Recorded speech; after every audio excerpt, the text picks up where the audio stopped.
Talk 6, How to use a respirator. Before starting, have a new, intact respirator ready. It is very important that every worker knows how to use it correctly. The most important part is how to put it on. If it is not worn correctly, it will do very little good. Wearing it incorrectly may expose you to gases, particles, or toxic vapors. First, when putting on a respirator, restrict your breathing. How? Breathe with the upper part of your lungs, short and shallow breaths. If you can, hold your breath completely until the respirator is in place. If you must walk to reach it, breathe as instructed, shallow and from the upper lungs. Next, check the respirator is intact and has all its accessories. Show the respirator to the workers so they know how it looks. Teach them how to wear it and how it looks when removed.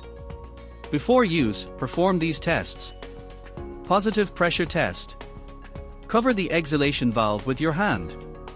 Exhale lightly and maintain pressure for 10 seconds. No air leakage. The seal is perfect.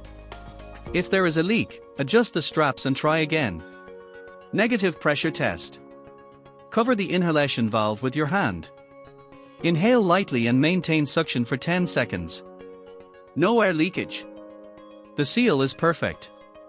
If there is a leak, adjust the straps and try again. Finally, all personnel should be clean-shaven before using the respirator. This helps ensure a proper seal.